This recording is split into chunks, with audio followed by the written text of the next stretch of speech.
We felt like the 20 points was too many, but at the same time, we felt like it was more important to work on gaining depth and morale and getting a lot of kids to play that may not get to play again during the season or very often that haven't played, and to also get your second and third teamers a lot of work because of injuries and because of things that happen. So the last touchdown we were disappointed in. I thought the defense played great in short yardage and goal line, like we said earlier. But the last touchdown we didn't like, and we didn't like the fact that we gave up too many big plays. There's a 16-yard run, a 31-yard run, a 19-yard run, a 75, and a 28-yard pass. And the big plays we've got to take away. The younger guys need to do better. If we're going to put them in the game, they need to try to play better when they get in there. Offensively, we felt like that we had an outstanding night offensively. The obvious negative was the 3 turnovers. We can't have them. And to lose the 2 fumbles at running back to start the season is probably a positive because you can get complacent with the ball. And after last year not losing a fumble as a running back, now I'm sure that there will be a huge emphasis on it tomorrow when we go back to the practice field because the kids have already talked about it. And as much as we talked about it in preseason, when you start taking it for granted, it can happen. And I'm not saying that happened with Vondrell, but I thought we carried the ball sloppily at receiver at times, at tight end at times. I did not think we did a great job of protecting the ball. And we were just fortunate that those were the only 2 that hit the ground. But we were great on first down, and our third downs were 64%. Red zone was 7 of 7. And we are going to be a wide-open spread offense that's no huddle and quick tempo. That's who we are. And we ran the ball really, really well the second half, and that's who we'll try to be. We did get in the eye some. We did try to pound some, and we were excellent in short yardage and goal line, as I said, and hopefully we can continue to get better where when we get in a 4-minute offense, we will do a better job at the end. Jordan Shipley and Colt McCoy were the players of the game. The best offensive lineman, Coach McWhorter calls it the boss hog, was Hicks. He played really, really well, and he's a young man that we feel like is getting better and better. He had an outstanding camp. Biggest contributors were DJ Monroe and John Childs, and the great play of the game was Dan Buckner. The ball he caught over the linebacker's head in the middle is something that we need to have happen, and his height gave us the ability to do that. And Lamar Houston really, really had a good night on the goal line. He just knocked them out of there and really helped us. Talking about Wyoming, Dave Christensen's the new head coach. He was the offensive coordinator and the architect of one of the best offenses in college football at Missouri. And he's a guy that we have seen for the 12 years that we've been here. So we know what they're going to do offensively. When you watched them, we were watching them last night and this morning against Weber State, it's the Missouri offense. So he had Chase Daniels and did an outstanding job with him. They had over 434 yards of offense during the game. They're playing 2 quarterbacks and rotating them. They've got 2 tailbacks that they're playing. But they ran the ball really more and better than they threw it on Saturday with a big back named Darius Terry, that weighs 209 pounds. Their defense is not as much blitz as the other night. They're about 30% blitz. It's a new defensive coordinator, even though he was on the staff last year. They'll still be a 4-man concept, but like most people now, they will play some 3-5 and go in and out. And we're really not sure of what they'll do on defense because since he is new, they've only had the 1 game. But they did have 5 interceptions last week, and that was something that got our attention. Their secondary is really good, and they can all run. And their kicking game, they had 3 punts inside the 20, and the punter had 2 punts that were over 50 yards. So that really changed his field position. We thought that Monroe's punter the other night did an outstanding job of keeping us backed up because he did such a good job with directional punting. It was hard for us to return it. You look at Wyoming's history. I've always liked Wyoming football. It's like the Boise nowadays. Their team would always come and upset somebody. I went to, as a high school player, the kick game where Wyoming played LSU in the Sugar Bowl in about 1968 or 9. So I saw that game, and then Kick was such a great player for the Miami Dolphins. And then Novacek, obviously everybody in the state of Texas knows him, and he came from Wyoming, and Coach Akers coached there. But they upset Tennessee last year in Knoxville, and they beat Virginia in the opener 2 years ago at their opener at home. So they're a team that has the ability to upset you. Michael Huey and Jared Norton are out of the game for Saturday. We usually don't release those on Monday, but they're not going to play. So we felt like that we wanted to go ahead and tell you that.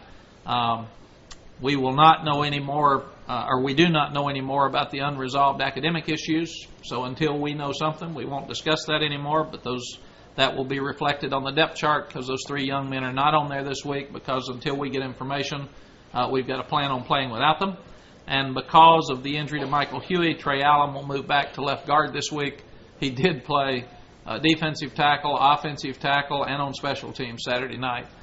So Trey's doing a great job of getting in the positions that we need him in to help us win.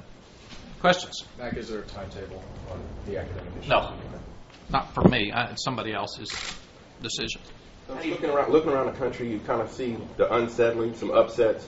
Is there a settling effect for this team now that you've got the first game out of the way, and the excitement's kind of gone, and now you can just go in and do your job? There is. All of our players and coaches get so nervous for the opening ball game because it just scares you to death, and especially when you play a Saturday night game and watch all those things happening. When you're seeing Northern Iowa kick 2 field goals at the end of the Iowa game, scares you to death. I mean, it's just one of the things we did at the pregame meal was I said, how many of our coaches slept any last night? Not one of them moved. They didn't raise their hand or anything else, so the players understand. And then pregame meal, Colt was laughing because they said, okay, let's go ahead and start eating. All the coaches got up and walked out of the room. They couldn't even eat. So it's just part of opening the season, and it's part of expectations that are completely out of control, and you have to manage those expectations and handle it. And I think it's good when everybody sees that college football is an imperfect sport. You're going to make mistakes, and what you have to do is overcome those mistakes, and it's not ever going to be exactly like we want it to be. And we get into video games so much now, they're much easier than people and these human beings and things get in the way. We've seen how important backup quarterbacks can be. What about the evaluation of Garrett's play on Saturday? Well, I thought Garrett was great. He did everything that we could have expected him to do. We wanted him to throw. We wanted him to sprint out. We wanted him to drop back. He did all of those things. In fact, the one pass that was incomplete was a great throw. And at the same time, we wanted him to run, and he showed the ability to escape, made a move, and then got in the end zone. So we felt like that Garrett played great. Coach, how much of an aha factor or light bulb effect do you see with some of the younger players after the first game? It'll be much more settling for them because now they get it, and they can understand in practice that when we're demanding that they play at the same speed of the game, that they know now what that means. And road trips are good for you to do that too. There's more distractions on the road. It'll be a different altitude. It'll be cooler there. The wind will be blowing more there. It'll be hyped everywhere we go. It's fun to go on the road when you're at Texas because everybody's excited about you being there. So this will be a new experience for a lot of the young guys, and will be something that'll be good as a learning experience for them. Is there any way to duplicate 7,000-foot elevation in practice? I imagine not. No, but we haven't lost in Boulder, and that's high. And we played well there, and we haven't been in a position where we have even been at a point where we felt like the altitude was an issue. We tell the kickers you can kick it further. So that's fun. Punters can punt it further, and our guys are so excited about 60s. After being here for the summer, the biggest shout I heard Saturday night after the game, I said that it'll be low 70s, upper 60s for the game, and they all said, "Oh man, this is great! So they'll be pumped to get out of the Austin heat, especially the big guys." Coach, you talked about the running game, liked it more in the second half than the first half. Other than ball security, obviously, any specifics about the first half that bothered you? No, well, you'd like to line up and run up down the field all the time. Usually that doesn't happen in the first half. The teams that we're going to play, even if we're overmatched, or we overmatch the team like Saturday night, we had better players than Louisiana Monroe, they are coming in here to stop the run, and they're going to play their tails off now. They'll play as hard as they can. So we scored 14 quick ones, and then I thought it went to sleep a little bit there and had to pick it back up and jump-start it. But we're going to be a team that Colt's going to throw the ball a lot, and we're going to be spread. And our runs are not always going to be just lining up, knocking people down. I thought I had to keep us from scoring at the end with the running game because you beat the other team down over time. And what you want to do is be able to run the ball in the fourth quarter. I mean, that's when your running game should really be good. If you go back and study Ricky Williams, most of his yardage was in the second half when the team gets beaten down because he's the big back and the strong back. And that's what you have to do. So to rush for 205 yards was really, really good for us. It was a great message. We lined up in the eye some. We were physical some. And I thought we did good. The 2 fumbles are unacceptable.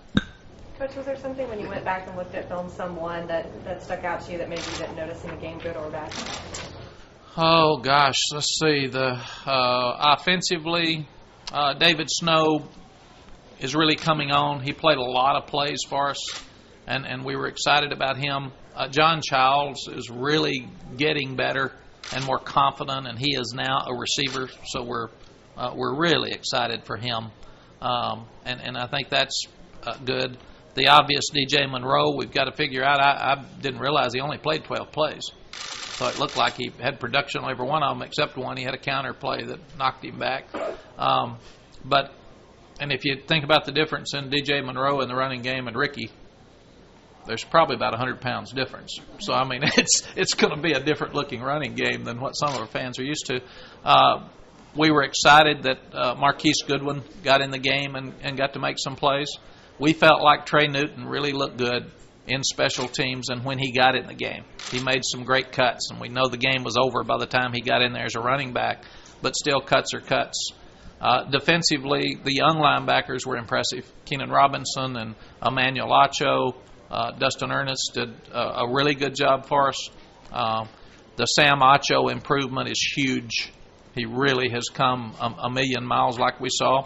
And we were excited for Nolan Brewster that he got to play so much and made the plays that he made. Can you talk a little bit more about what you get out of this besides getting the young guys in a game like this? Well, you get the tempo of the game. You get the pressure of the crowd. You get the officials that are more demanding than they are in scrimmages. The 40-second clock is huge. Directional punting is something that's very difficult. Full speed kickoff coverage. Kenny Vaccaro was our he had the big hit award on defense. I didn't say that, but on a special team.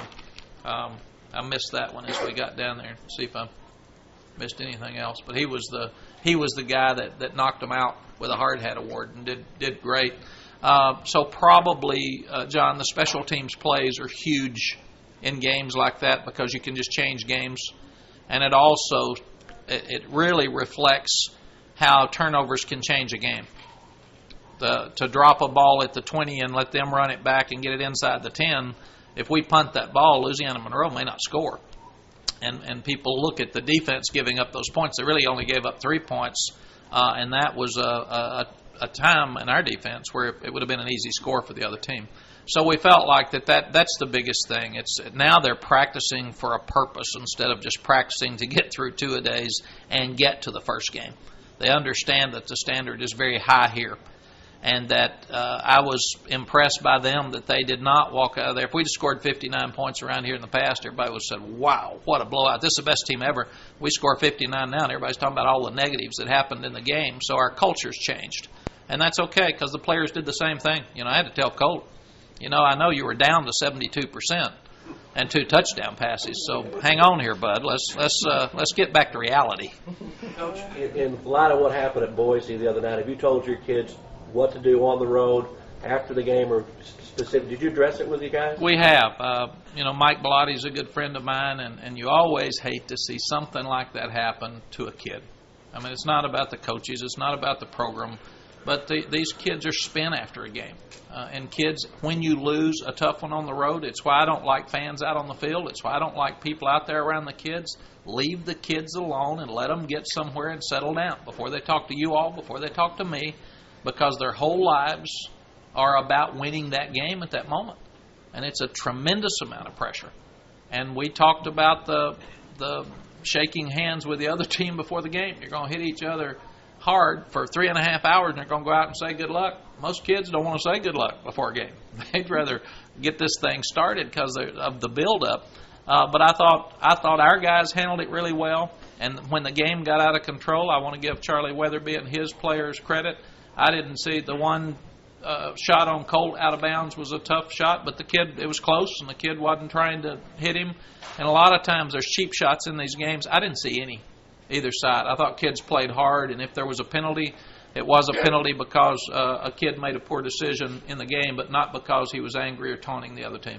So I thought the sportsmanship in our game was really good, and especially for a first game, that got out of control. Coach, is that something you have to be careful with Monroe, is just his size and how much you can play him? Do you worry about that? Well, you do. He's limited because of pass protection, because he's not going to take on Roderick McElroy or Sergio. He may, but he's going to be in Colt's lap. You know, that's going to happen for him, and you can't cut all the time because they'll jump over you. They're too athletic. So he will not be a guy that's going to go in there and play every down, because he can't. But he can be a great special teams player. I'm going to talk to our coaches about getting involved as a gunner covering punts, because with 10-1-3, 100-meter speed, I mean, he's a guy that can do those things.